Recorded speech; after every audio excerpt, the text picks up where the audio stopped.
अब हम प्रश्नावली 7.1 का क्वेश्चन हल करेंगे। उससे पहले हम क्वेश्चन पढ़ लेते हैं। क्वेश्चन में क्या दिया है?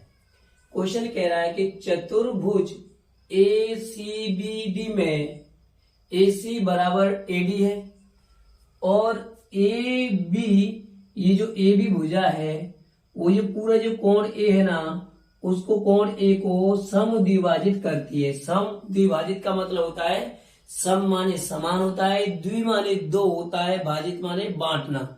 मतलब AB जो भुजा है इस पूरे कोण को समान दो भागों में बांटती है, मतलब ये वाला और ये वाला दो बराबर भाग है।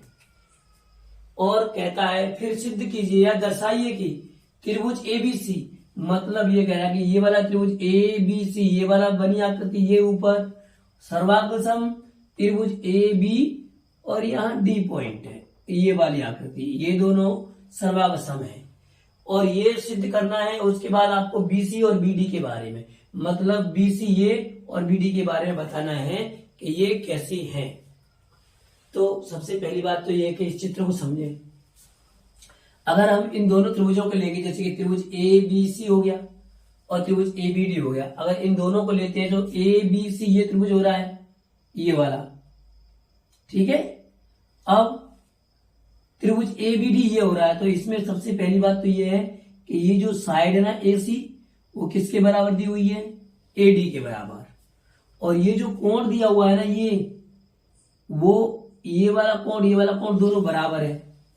तो कुछ चीजें तो हमारे पास क्वेश्चन में ही दे रखी है और कुछ चीजें हमको चित्र में देखना है कि क्या दिया है। जैसे यहां हम हल करेंगे तो हल में डायरेक्ट लिखेंगे हम। सबसे पहले क्या लिखेंगे? दिया है। क्या लिखेंगे हम? दिया है। जैसे कि दिया है हमारे पास चतुर्भुज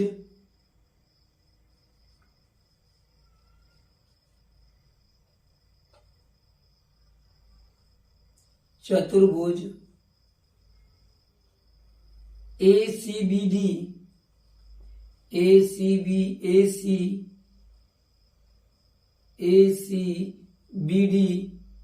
में क्या दिया है?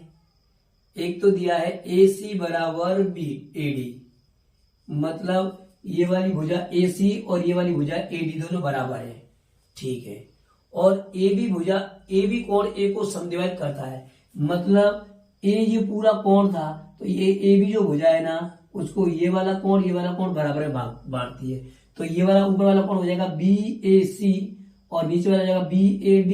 तो हम कह सकते हैं कि कोण BAC बराबर कोण BAD हो जाएगा। एक चीज ये दी हुई है, बस इतना दिया हुआ है। उसके बाद हमको सिद्ध करना है। क्या करना है? सिद्ध करना है। सिद्ध करना है क्या? त्रिभुज ABC सर्वांग सम त्रिभुज ABD, ये सिद्ध करना है। और ये सिद्ध करने के लिए अगर हमको किसी दो त्रिभुजों को अगर सर्वांग सम सिद्ध करना है तो उसमें हमको तीन चीजें बतानी पड़ती है। तीन चीजें क्या? तीन चीज के लिए चार नियम रहते हैं। एक तो SSS, एक SAS, एक होता है AHA और एक होता है AA और A। इसका फुल फॉर्म होता है, S का मतलब होता है क्या? भुजा। तो हम लिख सकते हैं भुजा, भुजा और भुजा।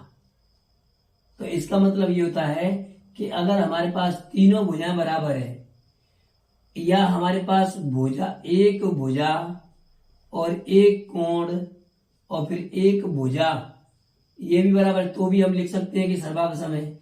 या फिर हमारे पास एक कोण और एक भुजा और एक कोण अगर ये भी दिया हुआ है तो भी हम कह सकते हैं कि ये बराबर है। बराबर होंगे तो हम कह सकते हैं कि सर्वांग सम है। या फिर हमारे पास तीनों कोण ही दिए हों, कोण और कोण और कोण, इसको मैंने हिंदी में भी लिख दिया है। एस का मतलब होता है भुजा भुजा भुजा मतलब साइड साइड साइड, ये 4 नियम है। अगर इस त्रिभुज में जैसे कि हमको पता चल गया ए सी किसके बराबर है, एडी की, तो एक भुजा पता चल गया हमको। जैसे कि एक एंगल बराबर है तो एक एंगल ये हमको पता चल गया, एक एंगल बराबर है, एंगल मतलब कोण बराबर है, ठीक है। और एक साइड हमको ये पता लगा है कि ये जो भुजा है ना ए बी, वो इन दोनों त्रिभुजों के लिए यूज हो रही है, तो इसको बोलते हैं हम उभयनिष्ठ, और इसकी लंबाई कैसी है, बराबर है। तो हम यहाँ पर इन दोनों त्रिभुजों को ले लेंगे प्रूफ करने के लिए। क्या करेंगे हम, इन दोनों त्रिभुजों को प्रूफ करेंगे, तब ले लेंगे त्रिभुज ए बी सी और त्रिभुज ए बी डी में, त्रिभुज ए बी सी और त्रिभुज ए बी डी में।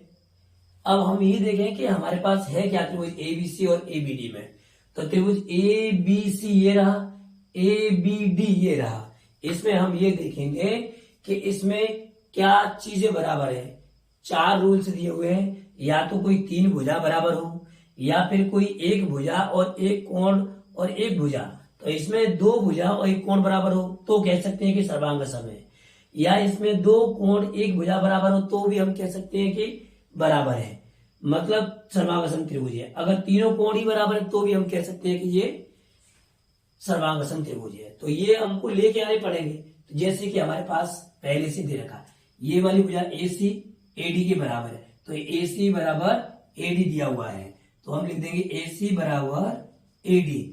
और ये कहां से आया, पहले से दिया हुआ है, तो हम लिख देंगे दिया है, क्वेश्चन में दिया है तो कोष्टक में लिख देंगे हम।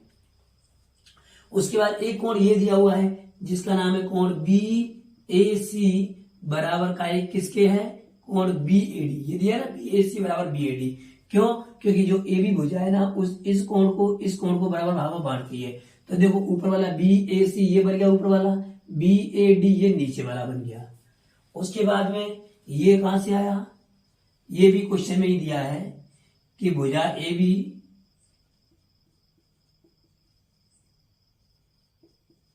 कोण ए को समद्विभाजित करती है। क्या करती है, समद्विभाजित।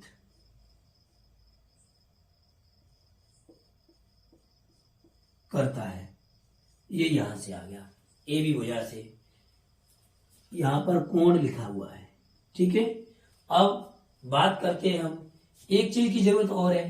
तो यहां से हमको ये दिख रहा है ए बी और ये भी ए बी, तो हम कह सकते हैं कहीं ना कहीं ए बी भुजा जो है ना वो दोनों त्रिभुजों के लिए एक ही का यूज हो रहा है। तो देखो ए और बी, तो ए बी भुजा पर एक ऊपर त्रिभुज बन रहा है एक नीचे, इसीलिए जो ए बी जो भुजा है ना ये ए बी, ये दोनों त्रिभुजों के लिए यूज हो रहे हैं। तो हम इसको कह सकते हैं ए बी बराबर ए बी, ए बी बराबर ए बी। और ये कहां से आया, ये उभयनिष्ठ है। ये कैसा है, ये उभयनिष्ठ है। ये कैसा है, ये उभयनिष्ठ है। अब ये उभयनिष्ठ है तो अब हम इधर लिख देंगे, हम 1 2 3 चीज आ गई। तो 3 चीजें, ये साइड है मतलब ये भुजा, और ये कोण ये भुजा। तो देखो भुजा कोण भुजा ये वाला रूल्स लगेगा। तो हम लिख देंगे यहां त्रिभुज ए बी सी सर्वांग सम त्रिभुज ए बी डी। इसमें कौन सा नियम लगा हुआ है, एस ए एस, ठीक है, सर्वांग समता नियम। इसको मिटा देंगे चित्र को अभी फिलहाल के लिए, क्योंकि इधर जगह नहीं है। तो इसको हम कह सकते हैं सर्वांग एस ए एस सर्वांग समता नियम।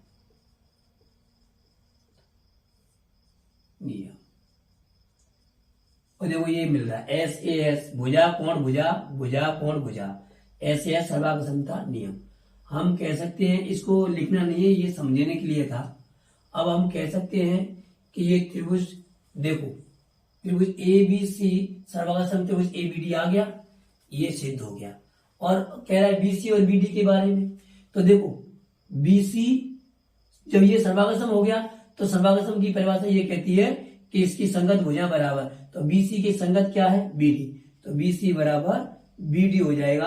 और ये भी कौन से नियम से होगा, सी पी सी टी नियम से होगा। और सीपीसीटी नियम का मतलब होता है कि सर्वांग त्रिभुज के संगत भाग बराबर। इसका फुल फॉर्म होता है corresponding parts congruent triangle. English में, हिंदी में बोलते हैं कि सर्वांग त्रिभुज के संगत भाग बराबर। ये आपका आंसर आ गया और ये सिद्ध भी हो गया। यहां सिद्ध हो गया तो हम लिख सकते हैं प्रूव दैट। ये प्रूव्ड हो गया, मतलब ये इस क्वेश्चन का आंसर ये हो। मतलब सिंपल क्वेश्चन है, केवल हमको क्वेश्चन को देखना है कि क्वेश्चन हमसे क्या कह रहा है, और सबसे मेन बात है हमको चित्र को देखना है, चित्र में क्या क्या दिया है। ओके।